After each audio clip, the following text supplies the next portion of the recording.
So another great day to fly, and I've got the new Emax Tinyhawk Freestyle. It is my third little Tinyhawk drone, and I really enjoy flying this thing. Let's take a look at it and how it compares to the other two.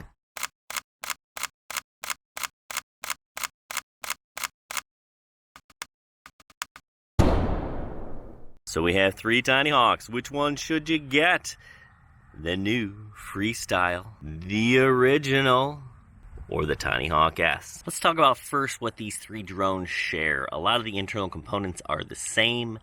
They all have the same F4 flight controller, or at least some version of that F4 flight controller. They all have similar 600 TVL cameras, as well as a 25 milliwatt VTX. They're all SPI receivers. All three of mine are FR Sky. You fly them in D8 mode. And the nice thing is you can bind them using the CLI. Obviously, two of these are ducted.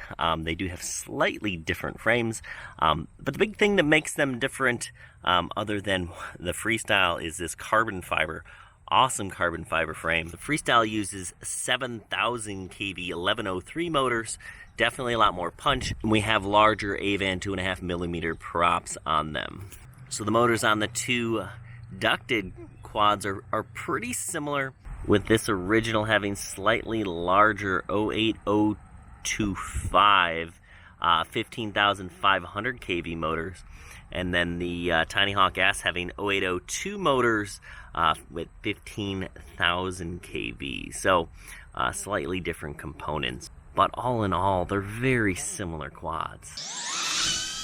All right, so let's get these guys in the air, starting with the original Tinyhawk, and let me tell you why I think you should get this one. If you are absolutely new to FPV, this is where it's at. It is a fantastic starter drone. This is the drone that I kind of learned how to fly acro on. No, it doesn't have the power of the other two, but you know what? The $165 all-in-one kit where you get the goggles, the remote, the drone, battery, carrying case, that's where it's at. This is the best starter kit you can get. It's not the best, and you'll notice you'll see some of that shaking, some of that jello. Well, that's because I crashed and I didn't realize it until later, but that camera has a tendency to kind of pop out. Now, the original frame, and this is not an original frame on mine, has a tendency to break into spindles. Now, the actual beef of the frame is nearly indestructible, so you can keep flying it, but eventually you'll probably change the frame if you abuse it like I did. And frames are $10 a piece, and they're easily replaceable. Now, it is a 1S, so you'll notice not a whole lot of punch, not a whole lot of power. My rates on this one are actually pretty slow, so when you see me doing flips and rolls, they're kind of slow and smooth. That's because I do have low rates, but really, this thing is awesome for flying inside. You can fly it outside, as you see here, but this thing really excels flying indoors. I like to fly it around my basement. I'll have a couple of my friends come over. We'll put up some gates, and we'll do some racing downstairs. It is excellent for that. You're not going to break something. You don't have to worry about crashing hard and destroying things. It's just a really good drone. Now let's take a look at the TInyhawk S and how that compares. It does, of course, look very similar to this one, but it's a little different. All right, so we got the S here, and again, it is similar to the original. The big exception is you got more power. Now, I'm starting off kind of slow here. I didn't realize that I was in angle mode, and I'm wondering why is it not pushing forward for me. But I'm going to figure out here as I try to, oh, it's not rolling. And as I dive here, I'm going to flip the switch. I'm going to get it into acro, and it's going to start moving. Now, you see a lot of breakup here. I'm not getting as much in my goggles. Now I'm in acro. Now we're going to get going. I'm not seeing as much breakup in my goggles as you are in the screen, but it is a 25 milliwatt VTX. That's the one thing.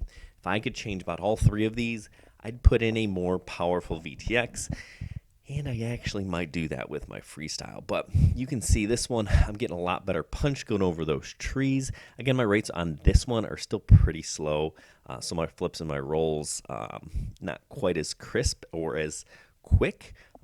But definitely still a lot of punch. Now, it flies on a 2S battery, and it ships with a 2S battery. I think the 300 milliamp hour battery that it ships with is actually a little bit small, a little bit underpowered. It has the old style JST connector where you do get some voltage sag, which isn't the best.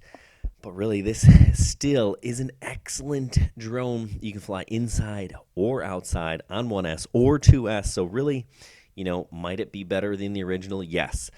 I haven't seen the all-in-one packages with this guy yet, so maybe that's coming.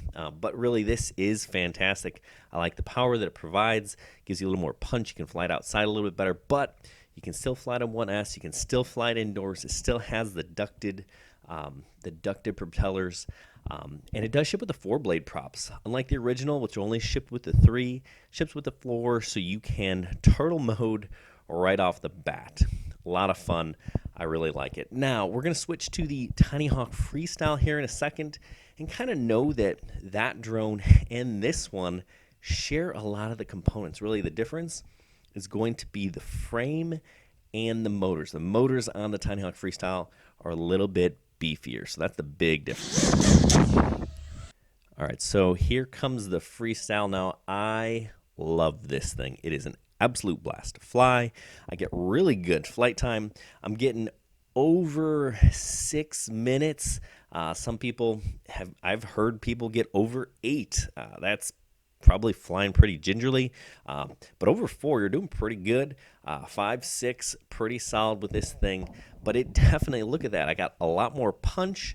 I can hang. I can do freestyle. I can do flips and rolls pretty easily. Again, the big drawback here is that VTX. I just wish it was 200 rather than 25. I did also start to pick up some oscillations. I didn't notice them on my first few flights. Andy RC has a tune that kind of gets rid of those. I haven't tried it yet. I'm going to. You know what? He's awesome. I'm going to drop a link to his video in the description below. So if you want to try those PIDs, they got rid of the oscillations for him. I'm going to try it. I imagine it will, in fact, get rid of some of that. But this thing is awesome, and you can fly freestyle and not worry about causing a stir, right? It's like a 5-inch quad. There's my crash. But, you're not drawing the crowd. You can do all those flips and maneuvers and not worry about crashing into something and destroying it because it is nice and compact and small. Hey, thanks for watching. I'd love to hear from you. What do you think about these 3 drones? Which one do you think is the best? Which one is the best for you? Like I said, I think each one of these is better for a different person. So maybe you agree with that. Maybe you don't. Let me know. Anyway, hey, thanks for watching. Make sure you check us out on halfchrome.com, and we do some writing over at the Drone DJ as well. Good luck and happy flying.